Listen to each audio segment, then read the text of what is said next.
Unity through diversity is like a big party where everyone brings their own special dish, just like each dish has its own flavor.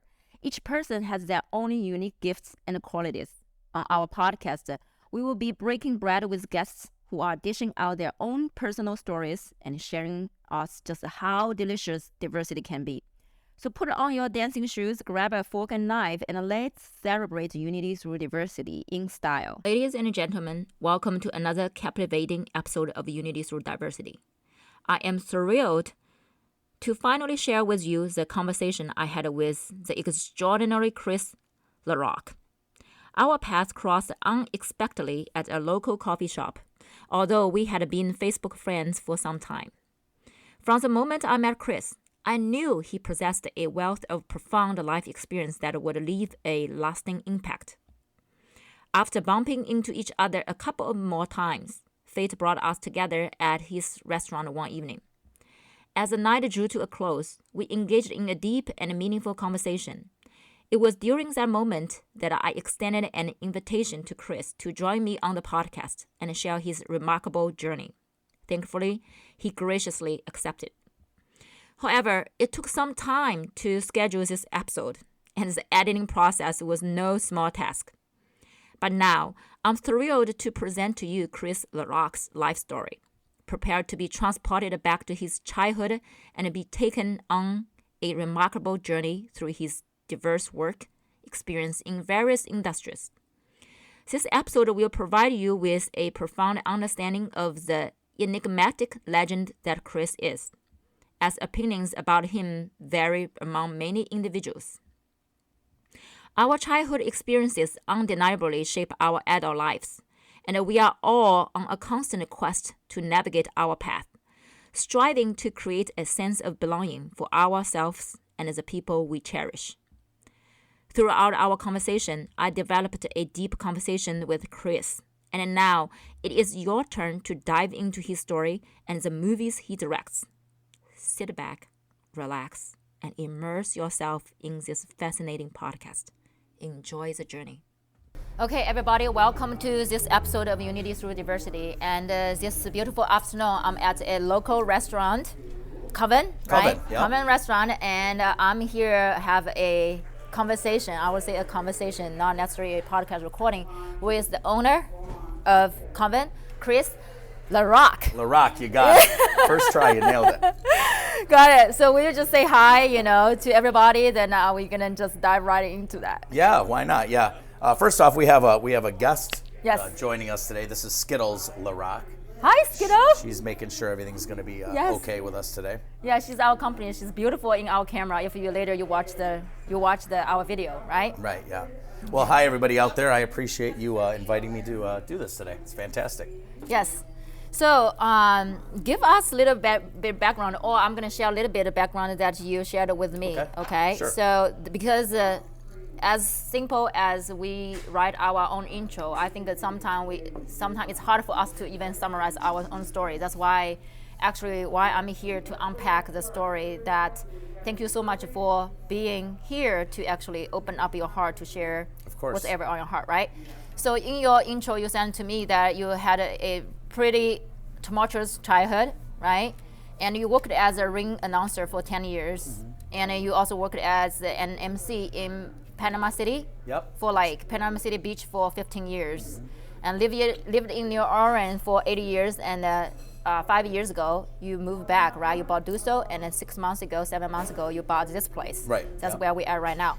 So before we talk about the current business, was everything, that's a lot of things we can talk about. But let's bring back to a little bit childhood a little bit. So you use that word, tumultuous. It's a pretty kind of word to define your childhood. Will you help us to walk through that part a little bit? Sure. As far as being provided for, my mother was there, my father was there. It's not like I was sleeping on the street. It's not like I wasn't being tended to. I guess when I use the word tumultuous, I mean I had perceived it as tumultuous because I just didn't feel like I fit in. What had happened was my mother brought me here to Michigan when I was 2 years old. She had had a child with a gentleman out there in New Jersey. When I was 2, she had decided that maybe he wasn't the best father figure. She brought me back here and she remarried.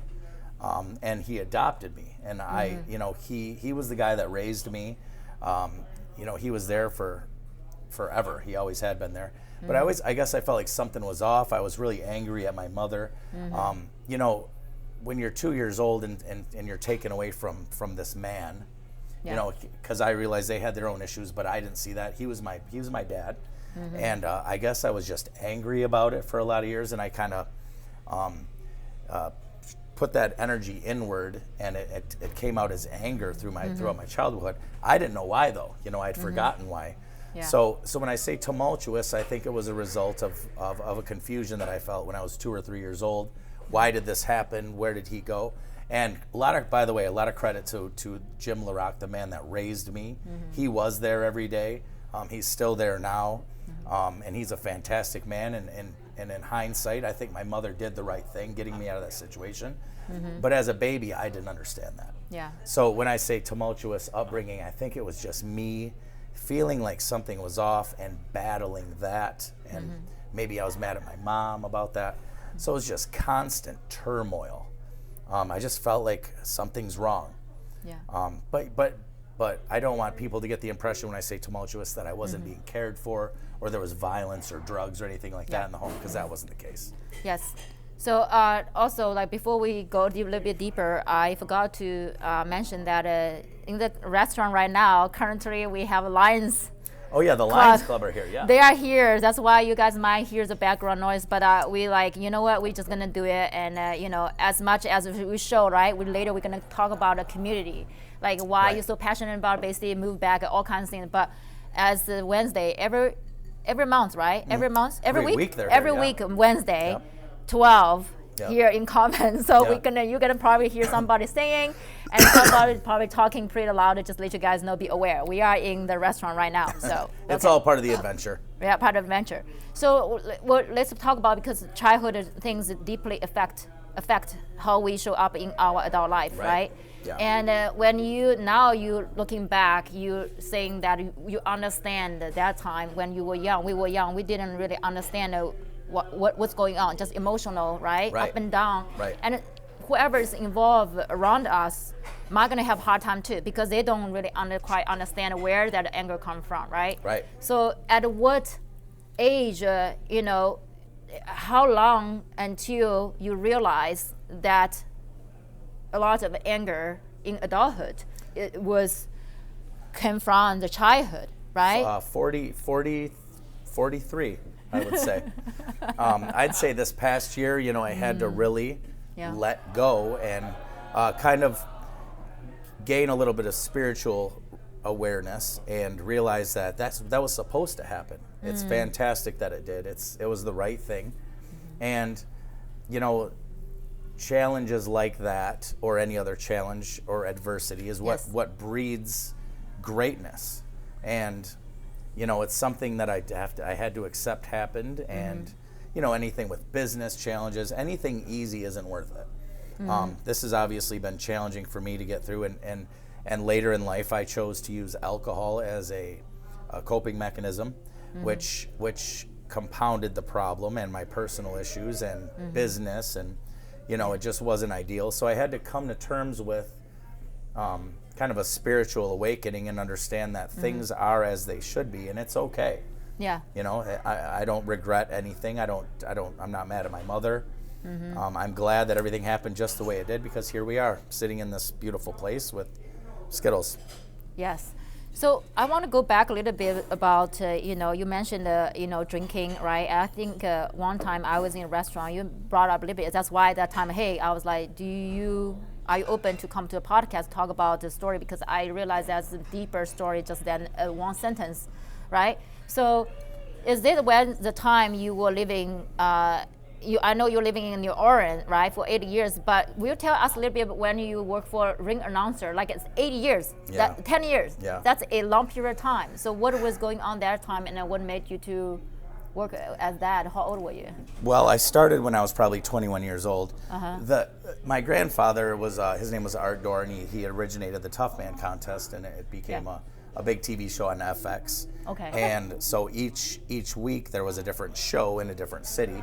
Yes. And it ended up getting really big to where we had multiple shows in multiple cities. Yeah. And, you know, I kind of grew up watching him be a ring announcer, and I was doing some microphone stuff back home, and he gave me the microphone one day, and I went up there and I loved it. I fell in love. I you know, I had my tuxedo on and announcing, you know, fighting out of the yellow corner, you know, that kind of thing.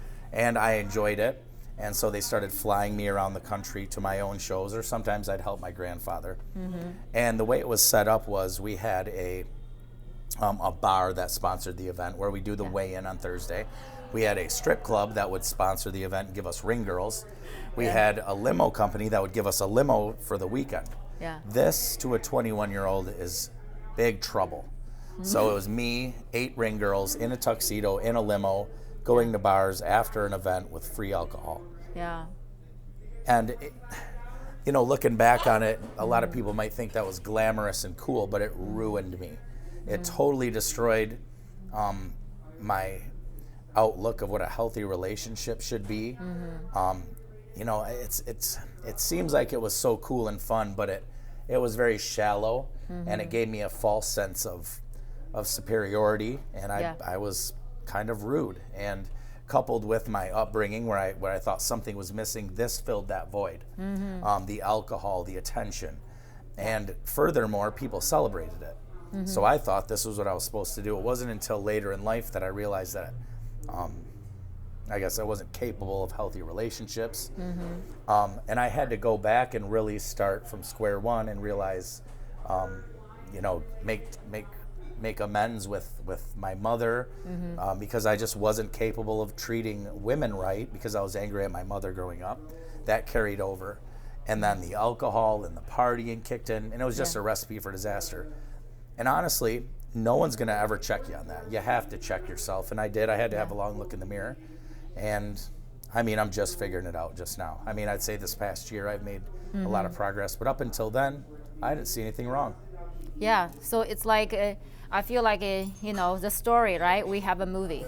You're very familiar with entertainment industry is when we design a movie, you have a starter point, you know, like hero's journey, right? You know, something you call it for an adventure, but some call it an adventure. In our case, things, you know, the hero doesn't born just a hero. No. You remember every movie they will portray this. Yeah, they have fall, and that rabbit hole gonna go deeper for sometime years or decades until one day had this awakening moment. Is okay. Right. I see, but also the heroes at time have to make amends of all the so-called missteps or mistakes or whatever you call it, to make peace with that, and also to forgive himself or herself, and forgive the people that who hurt him or her, or he hurt other people.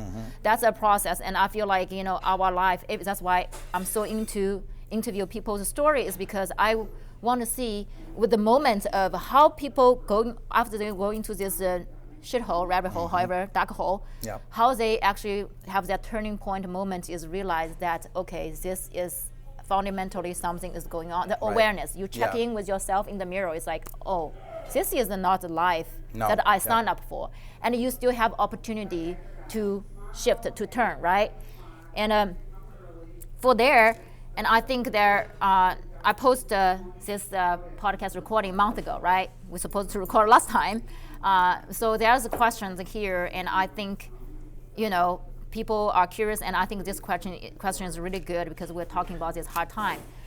This question, I don't put name on it, but I think it's a female, and she said, I know Kriss has changed his life around. What was the defining moments we were just talking about, right? What was the defining moment that hit the switch in his mind to make the changes? FYI, I love him. That's a good question. Well, it was kind of a combination of 3 things in this past year. Or a couple years. My grandfather, who I had mentioned earlier, he was kind of a hero of mine and a lot of people in this town. And towards the end, you know, I think he had a lot of regrets in regards to how he used his life and stuff. And he was very successful, and he was a great man in a lot of ways. They love him too. Yes. Very nice. But you know, and as far as personal relationships, when we're at the end of our life, we start to reflect on those things. It's not how much money we made or what success we had. It's the relationships we've formed, the love that we've shared. Did we leave this world a better place? And in a lot of ways, I was very proud of him, and in a lot of ways, I wasn't. Now, my grandmother, who had died a couple years earlier, while he was off working and whatever, she was at home raising the kids and cultivating a healthy household for everybody. And she's been my hero. You know, my grandfather always has been my hero, but as I look back on it, my grandmother was the one that is my hero. You know, she's the one that was putting in the work every day. And when I lost both of them at separate times, and I lost them, they both seemed lonely. You know, it didn't work out for whatever reason, and I think it's because of this lifestyle that he had been living and that I was living. And the third thing was I lost a relationship that was pretty important to me because of the lifestyle. You know, it was an eye-opener, and I woke up one day alone, and it was my fault, and the guilt. You know, it's sometimes easier in life when some bad thing happens to you because you can point the finger. Yeah, you can blame. But when it's your fault and you look in the mirror and you see that it's your fault, that's a day where you just don't want that to happen anymore. And I hurt, I hurt a woman, and I don't know, I'll never forgive myself for that. Well, I would say I have a different term on that. I don't know whether it help or not, but everybody has a different story, right? Like, I held a lot of judgment and criticism and blame my father for a lot of things, you know, like he's provided. But the thing is, like, when you didn't get the love, like the anger you held before with your mother, it's like I felt I need to always prove to my father for whatever thing. That's why I built this version of me, which is later I actually thank him, but that time I was not. But instead of, say it's my fault, I realize I use different words. I take my ownership. Right. I contributed, right? I contributed to a certain relationship that I did not know better. Like if this version of you we're talking about those things, right? Awareness, understanding. If you think that 5 years ago or a year ago version of you know what you know today, I can guarantee you he will not do. Yeah. He will not go hurt this person or unaware or aware or unaware. It's because he did the best that version of you did. And sometimes the hardest thing, it's self-blame, but also can we forgive, can we accept a different version of us when he only knows the best. Like your mother, when that time, when she made that decision, she only knows that much. We always say people don't know what people don't know. The reason I'm saying here is not to make you feel better.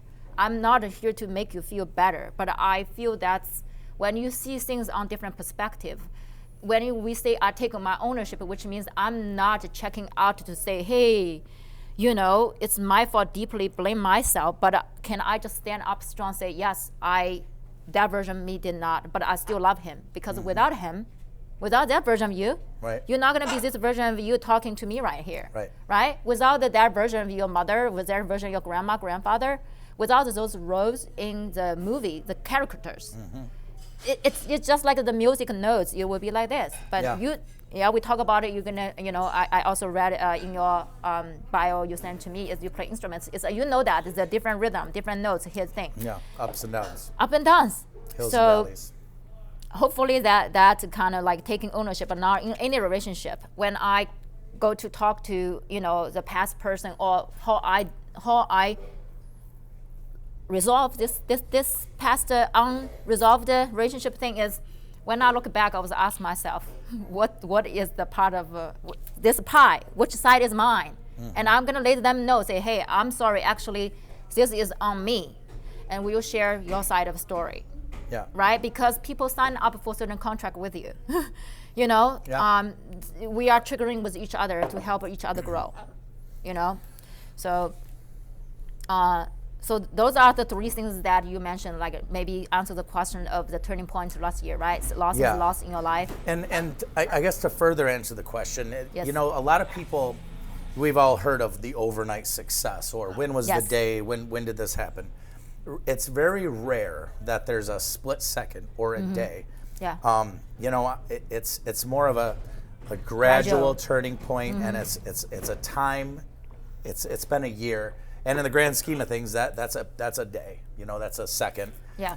But I'm still growing, still reflecting. I recently got away from, you know, a struggle with the alcohol.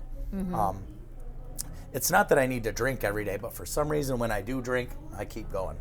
You know, I keep going all night, and it, you know, I guess I fear the sobering up because I know my problems will be right there. Recently, I've decided that, you know, and this is common sense to most people, the problems aren't going anywhere. So it's just better to not have that drink and then face the problems head on. Go to work, be accountable, whatever it might be. So there was no day when things got better, and they're still getting better. I guess we just have to keep showing up and keep trying and not quit. Yeah. Also, they're very loud outside of the truck as well. So you guys gonna have fun in this podcast with all the background sound, okay? This is real life. This is real life. It's not recording in the studio, right? Yep. So we're gonna bring back a little bit when you were working 15 years as MC in Panama City. What was that life taught you? Now you're looking back. That was you lived a multiple lifetime, I guess. Yeah, that was part of the you know, the microphone stuff when I started doing the ring announcing thing. Yeah.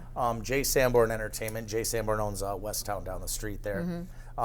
He gifted me or cursed me. I'm not sure with this opportunity. Yes.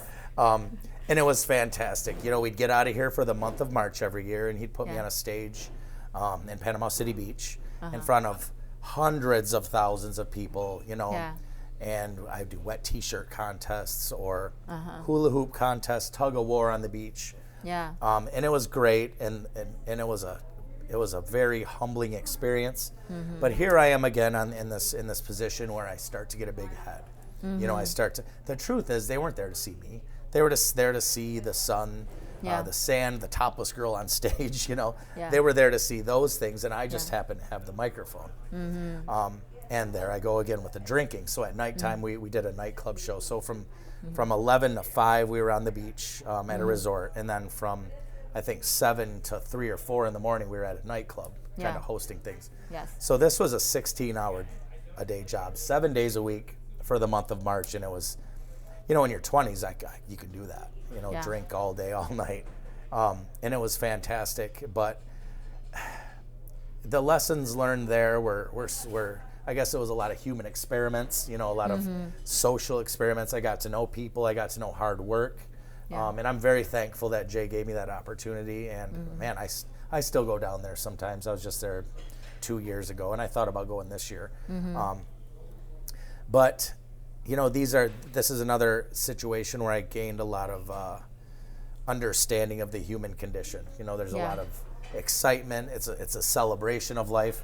But then there's also the bad things, the alcoholism, the drunk driving, people shooting at each other, drug usage. You see both sides. You see both sides. And it was fantastic. And I'm glad that I was given that experience. Would I do that all over again? Yes, definitely. That was fun. So that time a ring announcer and MC, do they have overlapping? Kind of, right? Overlapping a little bit. That was you deeper dive into the human experience. The real human experience. It was a lot, and I loved it, and it was a great way to live. But it wasn't real. None of it was real. It was all a show. It was all a facade. And I learned a lot about entertainment and things that I brought back here, and I use at the bars nowadays. You know, as a karaoke host or whatever. But it's not real life. Yes. So what made you to move to New Orleans? Oh, that's to me is another deeper on the deeper top. You topped it. I was on stage in Panama City Beach, and I met a young lady, actually 2 young ladies, Candy and Heather, and they lived in Louisiana. We had during this Panama City this month, we didn't get paid. We got paid at the end. Okay. Yeah. So every year, March 29th, April 1st, whatever, we'd just be handed a check for whatever we made. I think it was $300 a day for 30 days. Wow. So here's your money. Yes. So I'm a 20-something-year-old kid, and these girls are like, you should go to New Orleans, check it out on the way home. Well, New Orleans is not on the way No, to Michigan. No, it's actually up there. It's kind of an L, yeah. Yes. But I made the trip anyway. And it changed my life. The second I walked into that city, I just felt like I was home. It's just, the only thing I can compare it to is Alice in Wonderland when she falls down the hole and she's in this magical place. Yeah. And I was just in love. Like, you're walking down the street and it's like there's cartoon characters, everyone's dressed up. It's not real life. There's no place in the country, not even Vegas, like New Orleans. It's just very unique and magical. So I went back, and I later was walking down the street, and there was a guy, he was opening a bar. And I had mentioned that I was a bartender back in Bay City, Michigan, and he said, well, I'm opening a bar today, come check it out. His name was Jeff, and he kind of walked me in, and he's like, oh, I need a bartender. He was kind of joking, well, you should stay and work tonight. I'm like, all right, why not? And I think I made some crazy amount of money, like $700, something like that. That's one night. Yeah. So I'm like, he's like, when do you want to work tomorrow? And I'm like, yes. I didn't make $700 the second night, but I made like $300 or something. Yeah. And the cool thing about New Orleans, or the bad thing, depending on how you look at it, is the bars do not close ever. They're 24 hours a day. So I think I worked till 2 a.m, then went out, and I had the best time. I ended up extending my flight for a week, and then 2 weeks, and then 8 years went by. I never intended on moving there. I just went there for vacation and never left. And a lot of people do that in the French Quarter. And then one day I woke up, my teeth were knocked out. Someone had hit me with a gun and knocked my teeth out. And I had, 42 cents in my pocket, and there was blood everywhere. Yeah. And I had to go. I had to come back home. My aunt called me and told me that she wanted to sell Dusos, and if I could save up enough money for the down payment, it'd be mine. Yours. Yeah. And here I am bleeding on the ground with my teeth knocked out. I was wearing one of those grills. I had green hair. I looked like the Joker. I was a clown. It was just too much. I had to get out of there. Yeah.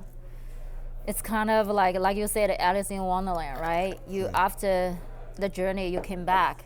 Yeah. And then you ask yourself, what is real? Yeah, and that was not real. Yeah. People go to New Orleans, they go to Bourbon Street, or Spring Break, or the Tough Man Contest on a Saturday night to escape their lives. They want to go celebrate. And those things are fantastic. But Tough Man should be Saturday night, you go home, you go back to work. Spring Break should be 1 week, you go home, you go back to work. Go to New Orleans, you go to Bourbon Street, you go back home. I didn't. I just stayed in Wonderland for years. Yeah. And so you're talking about it, we are talking about this escape, right? For 1 week, 1 month, or whatever thing. And you're looking back, that was what, 20 years of your life. Right. And at that time, you probably don't even know what you run away from. What you just know that it's something drawing you. You are in it, but that time you probably did not have awareness of what you run away from. That's correct. It was a Band-Aid. That's exactly what that was. It gave me the opportunity to escape from whatever I was hiding from, and I did for 20 years. And there were ups and downs. There were some great times. I remember this one time. There was a man named Bill, and he's like, "I need you to take my friends out." He owned a bar there. They're in town. They don't know anybody. Take them out. Show them around. So I go, and it's David Arquette and the little wee man from Jackass. And I'm like, "Are you kidding me?"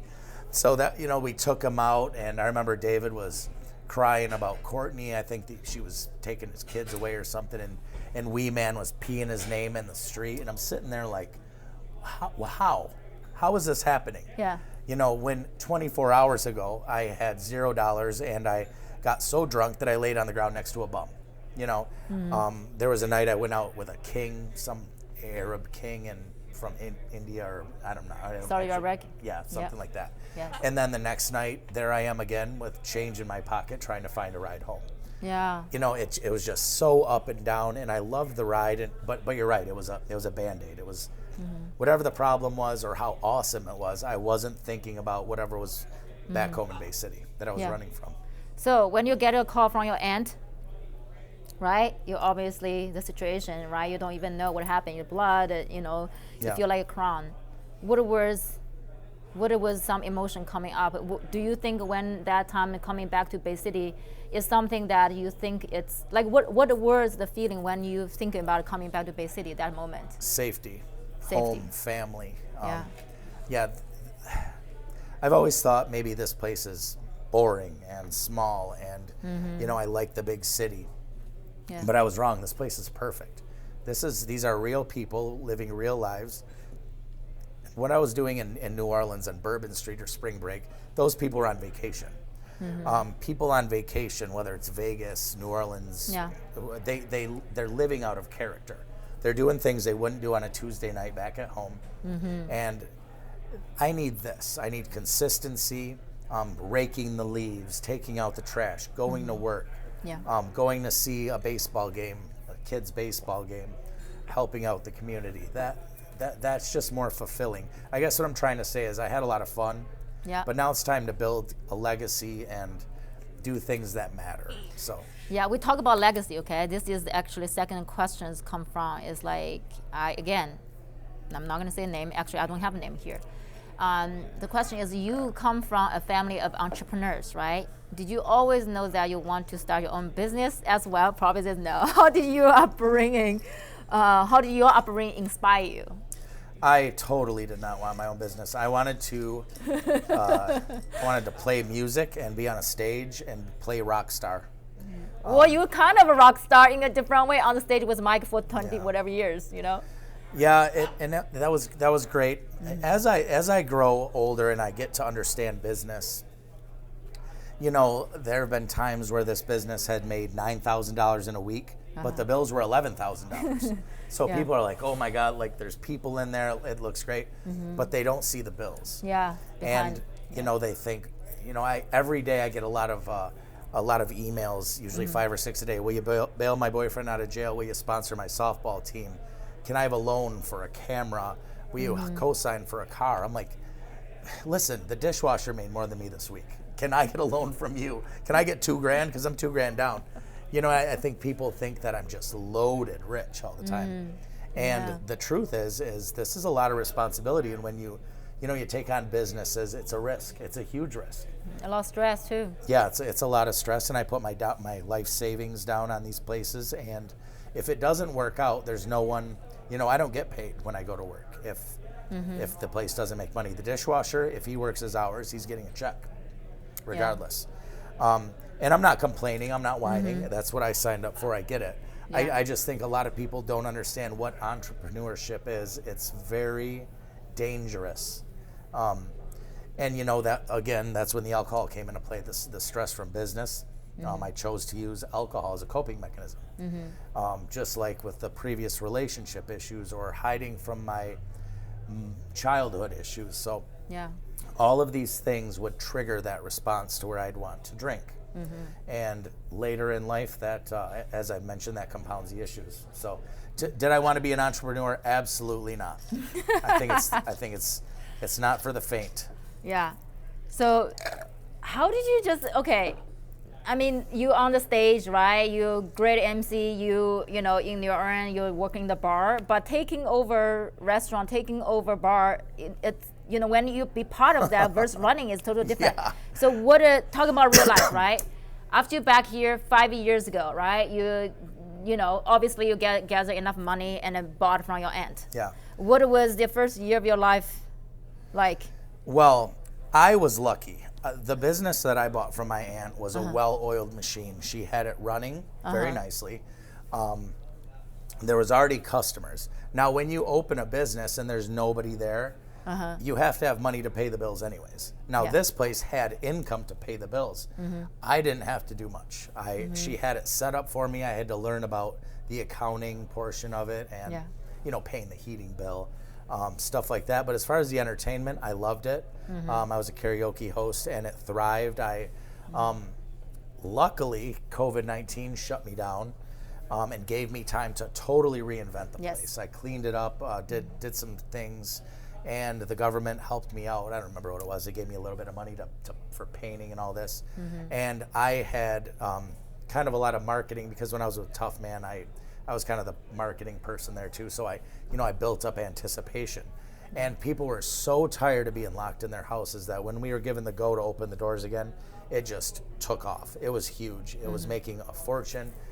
And unfortunately, I was a new bar owner, and I didn't quite understand that when it's like that, you save your money for a rainy day. Yeah. I thought, okay, this is how it's going to be forever. My problems are over. I'm successful. Here we go. Yeah. And I traveled. I bought convertibles. I bought this 3-wheeled slingshot thing, Yeah. a Mercedes, a Mustang. I traveled everywhere. I took all my friends everywhere. I bought all their drinks. I bought all their food. And then, the economy, as it does, goes down, and the bills were still coming. I did not have the foresight to save all that money. And all these people that I took on vacations and bought them expensive things, that doesn't come back to you. It's very rare that someone will be like, hey, remember that time you bought me dinner 900 times? Can I buy you a drink? No, it doesn't happen. And that's fine. I offered up those things. But I guess to answer that question, I had to learn the hard way. And I'm learning now. The same thing with this restaurant. I figured out the bar thing. I came into the food industry, whole nother set of problems. Yeah. Well, not problems, but challenges. Challenges. Yeah. And so I'm learning now how to overcome those. And as I mentioned earlier, I think adversity and challenges build character, and I'm building a lot of character right now. Well, we're still gonna constantly building, because I Yeah. don't think we are once finished the product of certain things. That's the beautiful part. It's like you are chipping away the, whatever this sculpture, Yeah. you keep chipping away. Actually, this word somebody told me years ago when I had no freaking idea what's going on. And she said, Gina, you will know what's really, you are, who you truly are, because this process is still chipping away. You are shedding this layer of skin. And to a certain point, you can't know. But when you know that part, she's like, don't worry about that. That's another layer. Because you never really know. We never really stop at somewhere, right? Yeah. So when we're looking back, we are learning. So actually, this question is from me. Now I kind of understand your background a little bit more, right? The story that, do you see yourself as, now you're looking back your life, do you feel always in your spirit, in your bone, that you have this conquer of taking the challenges and adversity in your life? Yeah, I do. But, this past year, when I've been looking in the mirror, I have realized that although I've been successful at what I've wanted to accomplish, Yeah. I've had the nice things in my life, and I've done great in some business and stuff. The truth is, I had the wrong goals the whole time. Okay. Yes, I was successful, but successful at the wrong thing. I was asking the wrong questions. I was reaching for the wrong mountain. The whole thing should have always been make sure that people in my life feel loved and the relationships are safe. Is that you're saying okay, when you say that in my mind, there's no wrong mountain, but that's, you go out there, right, hiking, right? That's different path. Yeah. And you're like, I want to go there. Yeah. But you thought I'm start from here, actually start from here. So, but the thing is, I don't think that's wrong. But this side probably going to build up whatever is preparing on this side, which is now from last year, you realize a lot of new things around, right? Yeah. If some things come up. I always tell people, when you feels like your first, however years you lived, it feels like it's ending, which means you have no idea what's on the other end, Right. other side. So And that's now, where faith comes in. exactly. So you on this side of the mountain, you thought you were gonna go there, but you end up like way far. But that experience, when you come back here, when you go so low, I always tell people, when you feel so low, there's nowhere to go, is you're gonna rise. But that's the experience coming in. The learning curves coming is like, okay, I get the lowest. Now you're gonna learn whatever you learn from the lowest. Walking, when you go high, you will not fall that bad. Right. Does that make sense? Well, the problem is I did make it to the top. I remember there was a time, I'm in New Orleans, and we had a rooftop condo and a valet, and I had these cars downstairs, and all the paintings on the walls that I loved. And I remember thinking, this is everything I've ever wanted. I've achieved every goal, my bucket list. I went skydiving that week. I'm like, I won. Yeah. And I'm like, I'm happy, right? Yeah. That was a huge lesson, because I was not happy. So at all. What's the part you're not happy? Like, so you get everything. Like, that's, you check the bucket list, right? Yeah, but that wasn't, what was that? What was a car, an apartment? I was sitting in that apartment with that car downstairs. I was sitting there alone. You know, this was my goal. You know, I remember I'd get mad if someone would track dirt in the house and mess my rug up. But there was someone there. You know, at least there was a person there. Yeah.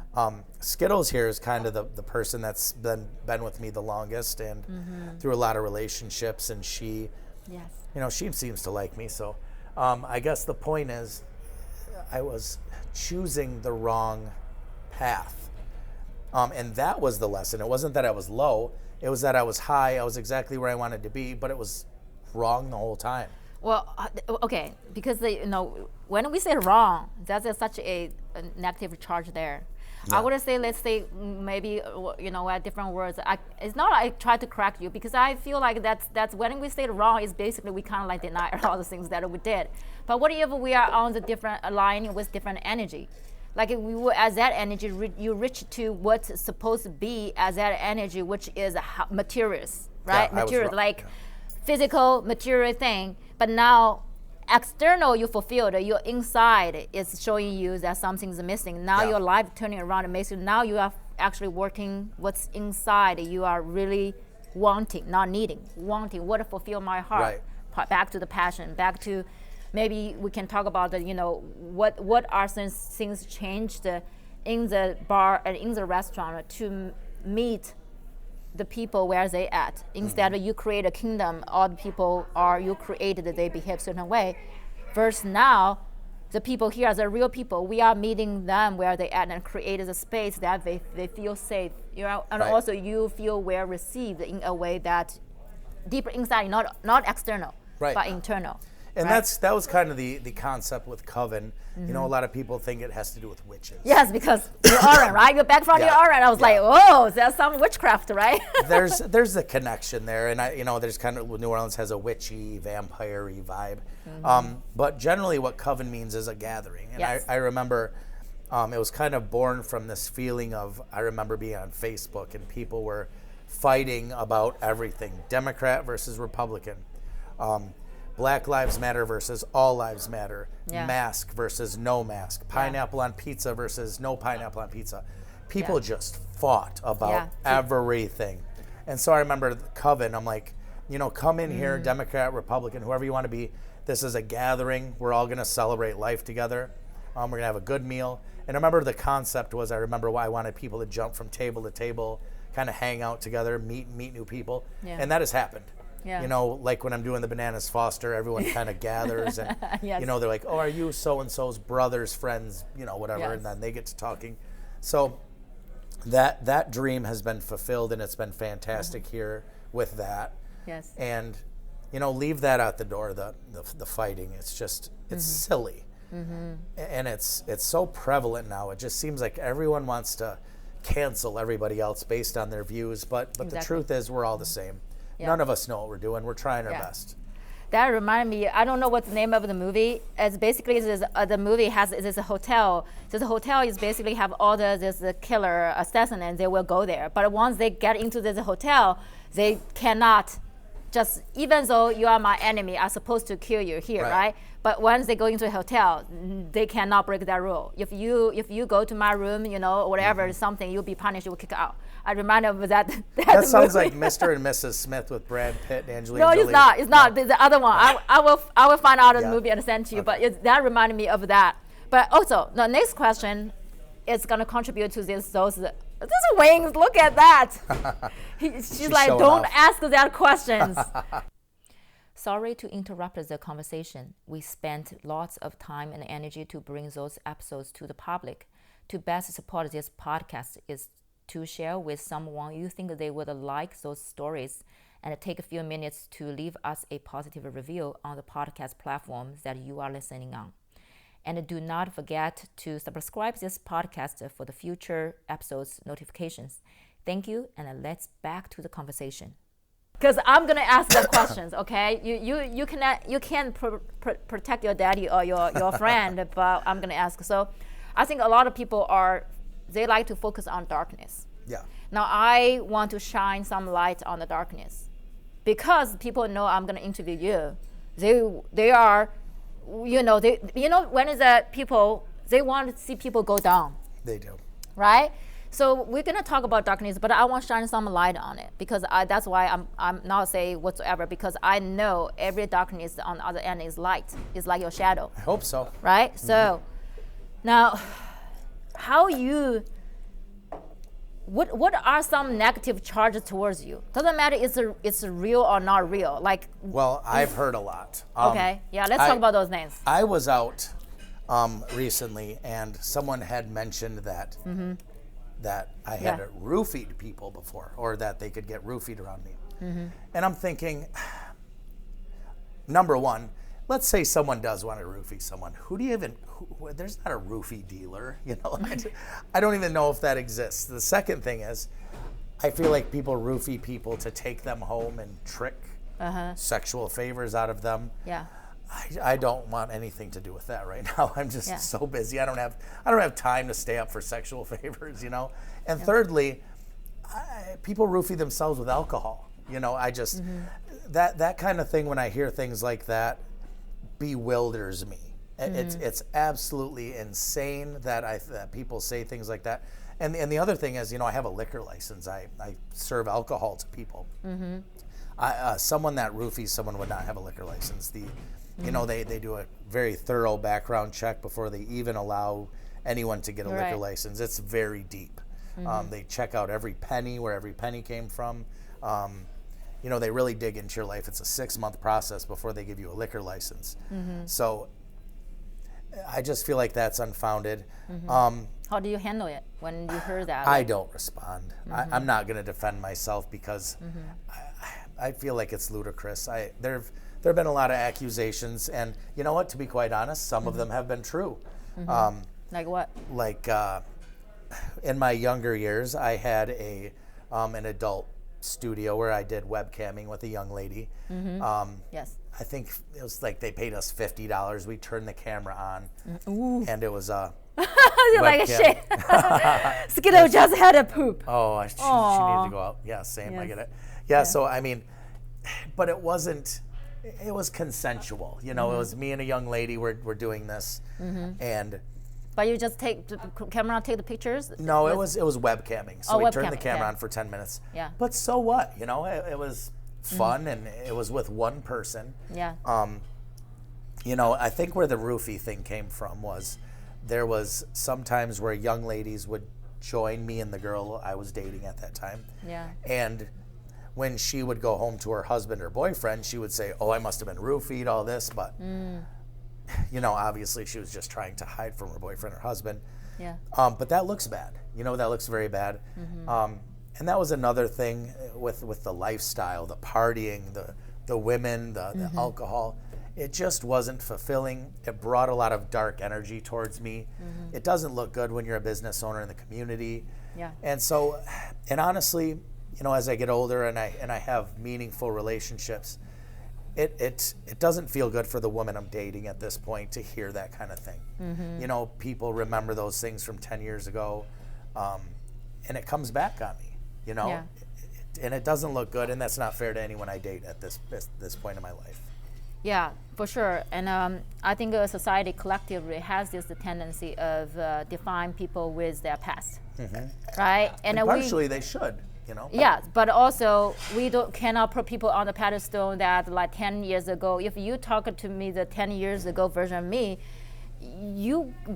same question, you're gonna get different answer. Right. The same situation, I'm not gonna do the same way how I respond to people, because we grow, we evolve. But sometimes I feel like we need to give it ourselves, because when people are so hard on those things, which is your past, they probably not easy to let their past go.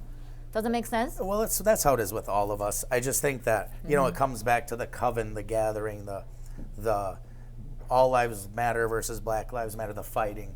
Yeah. I feel like we just need to be a little more accepting. We're all out here doing our best. There's no instruction manual with life. I think that if I've learned anything, it's to just be honest with each other and yourself, and just try and string together little moments of joy and happiness, and without hurting others. Yeah. And at the end of the day, did you leave the world a better place than when you found it? It doesn't matter what kind of car you drive or shirt you wear. None of this matters. It really doesn't. It's about, you know, how you react, because shit's going to happen. Terrible things are going to happen. Yep. But it's how we react to it, and can How we we respond respond? to it, Yeah. And that's it. And are we happy with how we responded to those things at the end of the day? Yeah, so thanks for sharing that, because you know I also got a message from Facebook about that too, and my response is, like I said, I'm not police, I'm not detective. I said, do you have this person who shared the story with you? I mean, if that somebody is in touch with you, right? If they want to share that story, I would love to bring them on or clarify whatsoever. Yeah. But if you tell me that Jim told you about Courtney had something with me, Right. I'm like, can you bring Courtney to me? Right. Because if she has something about me, come to talk to me. Right. You know, that's I think the reason I want to bring up is like a lot of things that people are certain time, we don't have much of discernment. There's something we have to learn. What's the discernment? What truth you want to believe? Right. Do you just want to open for the gossipy, or you want to choose? And if you want to choose, go ask the person. They say, hey man, And they I heard don't. about this. You know, no one has know? no one has ever said to me these Exactly. things. That's Not the one thing. person. That's the thing. So that's why I was like, if people brought up, I'm like, well, let's go to this so-called the dark corner. Let's see, shine some light on, Yeah. and let's see where's your come from, right? Because if I don't ask this question, people would think that, oh yeah, you know, to be honest, this is my probably fourth time to meet you. Probably I met you at chamber. You did a banana thing, and actually we're running into you at the harness. You recognize me. That time this convent is not even open yet. You had to Yeah. do so that time, and I was trying to do an event and come here dining here.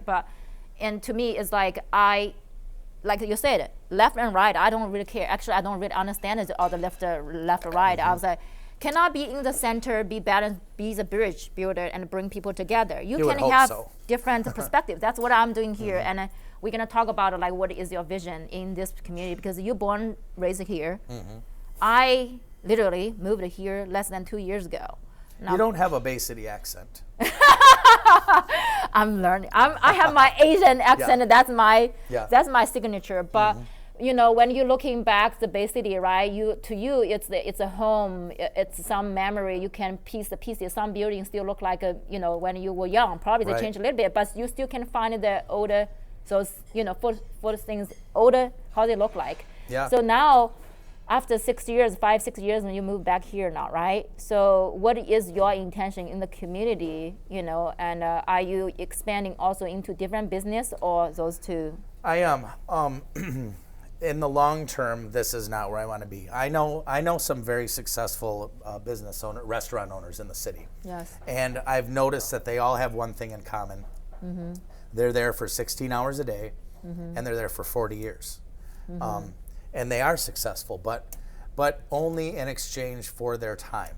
Yeah. And again with the money thing, I don't want to be successful in this industry. I want to get these to where they're, paid off, and someone can come in here that would like to be in this industry, that's passionate about it. Yeah. I recently acquired a trailer park out by State Park, and I'm going to Nice. turn that into a RV, kind of a glamp ground, and I want to put a lazy river in there, and that's more of a vacation spot, celebration.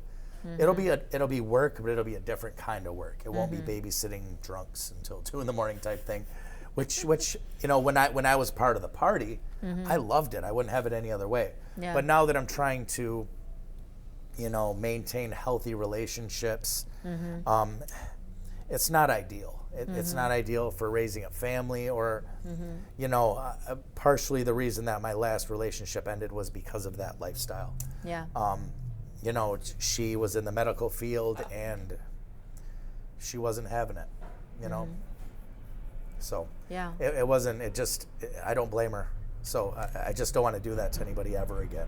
Yeah, so you brought up the family thing a little bit, and I kind of feel like this is the question that I want to ask.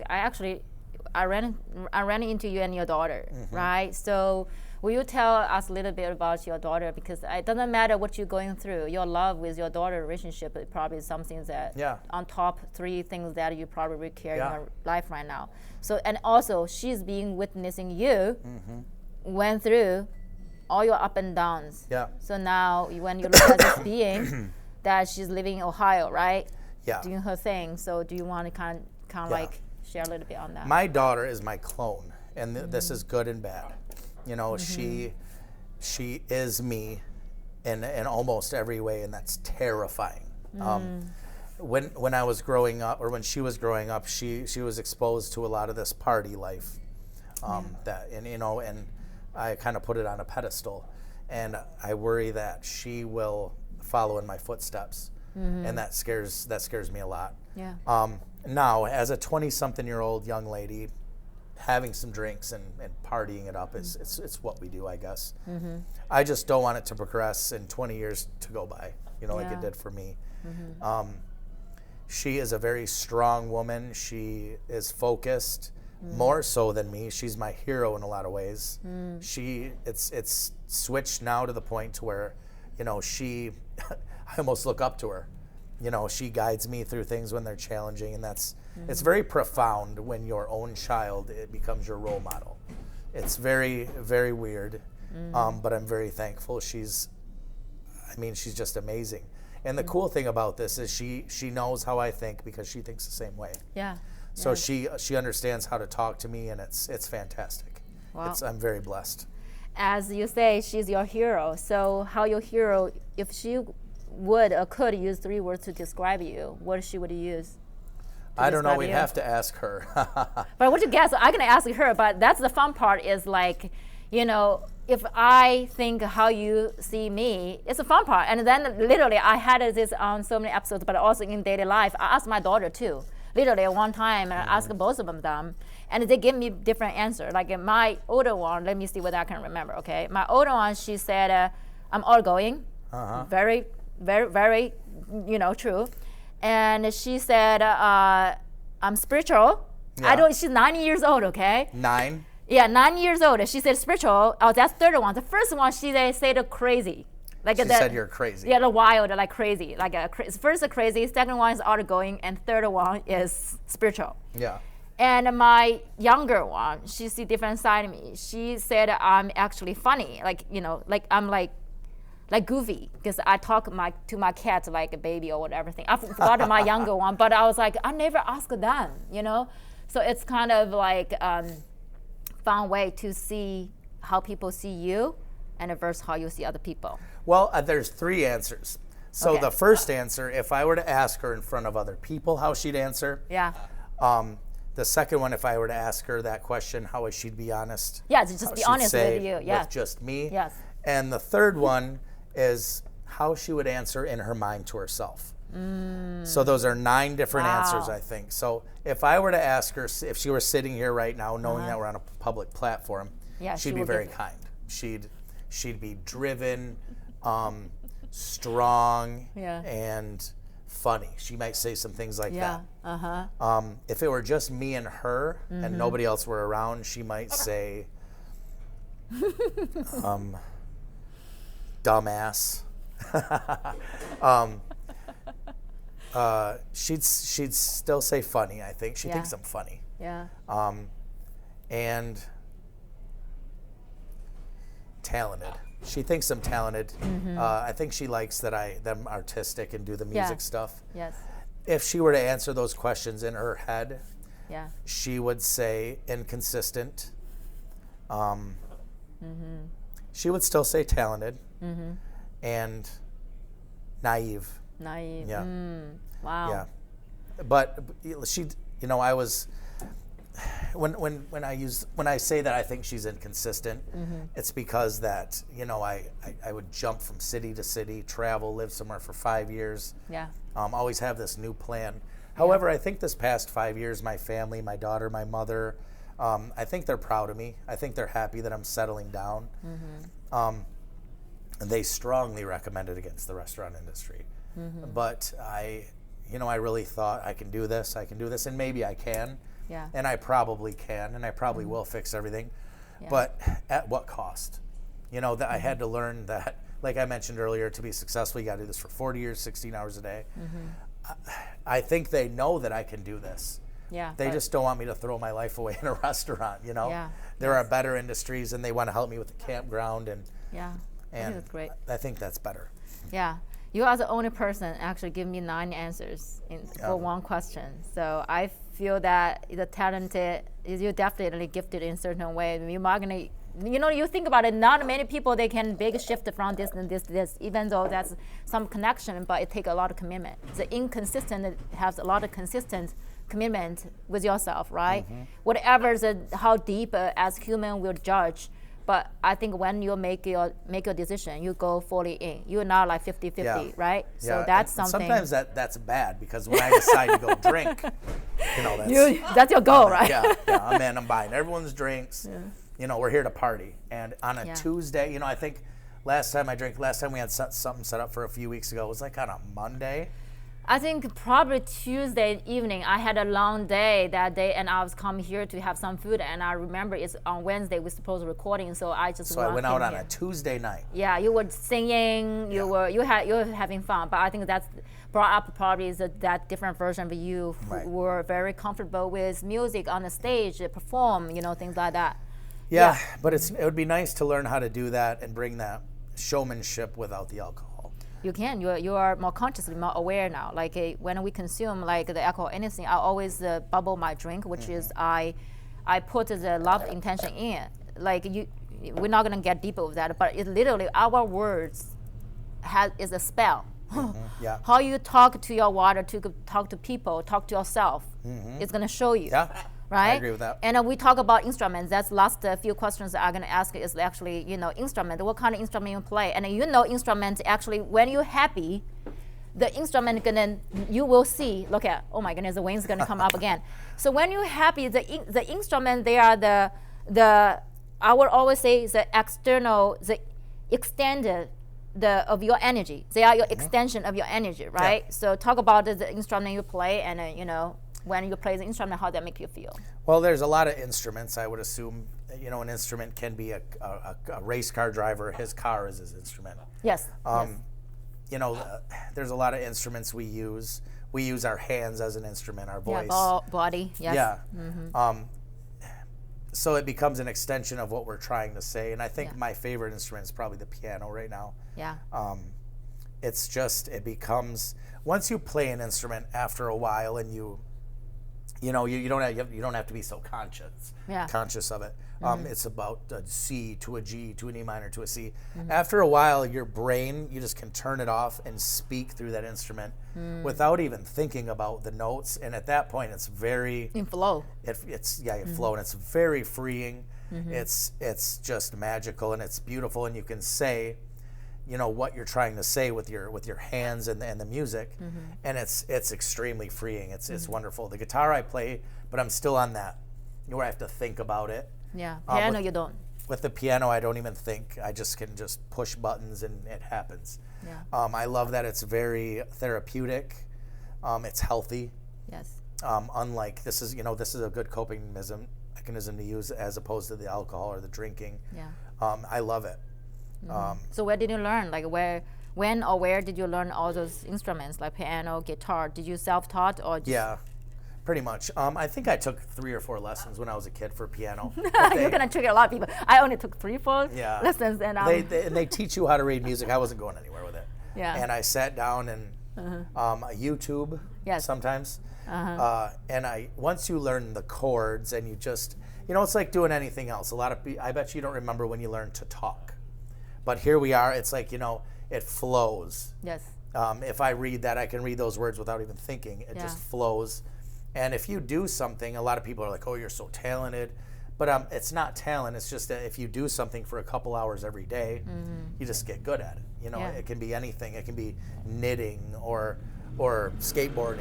Yeah. It can be anything. So I think a lot of people don't understand that talent will be dwarfed by hard work every time. Yeah, I heard somebody told me this repetition of certain things is like if you want to learn that thing and you spend majority of time on that thing, eventually you will get really good at it, and you keep sharpening that. So a lot of time we really think about it. If you really put your heart and mind to learn something, you can become an expert. If you put more time as the majority of people put in, you're going to become an expert, right? Right, and that's a fact. And that's anything. Yeah.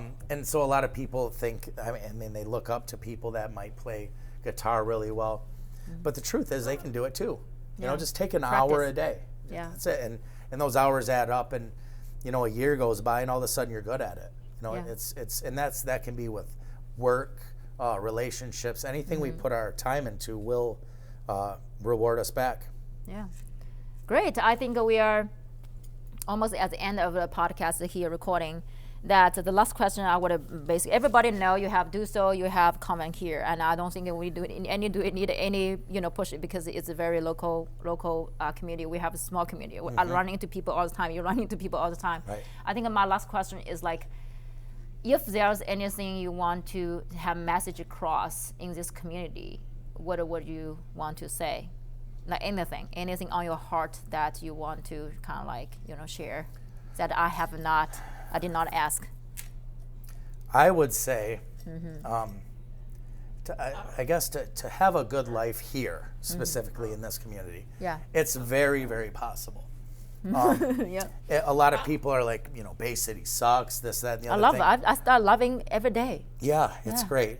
You can be successful here. You can do very well here. I guess what I'd say is start at the bottom. A lot of people ask me if you could do it all over again, what would you do? I'd go to McDonald's. I'd start there, and all you got to do at McDonald's is show up, because everybody quits. They have such a high turnover rate. You show up, you'll be the manager in 2 years, the general manager in 4 years. 10 years later, you're the regional manager making $250,000 a year without a brain, just because you show up every day. So that's it really is that simple. So whatever you do, I just say show up. Be consistent. Do your best. Be consistent, whether it's sweeping the floor or you own a bunch of businesses, and that's something that I've messed up on, inconsistency. Just show up and do the work. It's not that bad. We have programs out there that will help us if we need something to eat or a place to stay. And honestly, it's not that bad. It's really not. It all depends on our outlook. There are people in prison that are happy, and there are billionaires that are miserable. And their only difference is there's two motivating factors that motivate us every day, and that's fear and faith. Yeah. And if you're scared this could happen, you're going to have a bad day. Yeah. But if you wake up and you're just, oh my God, this could happen with a positive outlook, you're going to have a good day. Happiness really is a choice. Yeah. So that's it. I really love you say the faith, because I realize there's a lot of shit things going on in the collectively, not specifically for what, it's just the energy right now is a lot. Old things doesn't serve, is stripping down. Fear. And a lot of external things in people's life are really scary. And if you anchor that energy, then every day you're gonna live like, what if I get, you could get hit by a car, whatever thing. But the thing is like every day I woke up morning time and I ask myself is like, when I go to bed at nighttime, did I do my best today? Did I show up as 100% or even 120%? If with that, I don't care the next day or next moment what happened, I'm gonna sleep tight. Right. And morning time, I wake up, okay, how I want to show up, what's my intention? Can I give the best I can? And if I, with that intention, I'm just going to any meeting, like with you, podcast, I just had a meeting with other people, I'm gonna have another 2 meetings, and I'm gonna just show up one at a time. And when it's my time to check out, I will gradually check out without have any regrets. That's something that I'm carrying, and I think that's also the energy, like even though I did not know you beginning, but I can sense people have a lot of deep stories and also usually when I invite them on, I know they are open to share, because you went through, I call this stage is integration stage now. The deep lesson you already learned. I mean, if you fall deeper, you fall like this, right? You fall super deeper, but before you fall here, if it's God, I hope not. No more deepers. Yes, so now you are like actually really going to this integration period of your time to understand why things happen with who for what. And then you move through, you're literally going to a different second half of your life. I call the life you have not even yet know what it's gonna be. But the thing is that without integration, when you step in, you might still gonna bump around a little bit. So this time is no rush time. Take your time, go through your relationship with yourself, with your romantic partner, with family, with business relationship, because like you said, you already know the problem doesn't just go away. They will follow you wherever you go, unless you turn around and see, look at your shadow. It's like, oh, damn, I see this. Can I work with that and work through that, right? Right. So I just really want to honor your time and thank you for having me here at your restaurant here. And Skiddo, I'm not gonna hurt you. You're so beautiful, okay? I'm so happy that I'm in the presence of two beautiful beings here. Was that the first time that someone went number 2 on your podcast? What are you number 2? The bird, not me. Yeah, the first one. I never had any living. Oh, actually, my cat was showing up in my podcast the other day I was recording. She came in, checked on us. She licked one of my guests on the arm. Yeah. She checked it and she went upstairs. I was like, oh my goodness, she's gonna jump around. She's gonna play with my lights hanging on the wall. Right. But I would never. It's parrot. Yeah. Yep. Parrot, beautiful parrot. So you guys are gonna see. I'm gonna take a picture with her after I'm done recording here. But thank you for your time, and thank you, Skidder. Thanks, Coven, for having me here, and thank you guys for tuning into this episode of Unity Through Diversity. I will see you guys next week.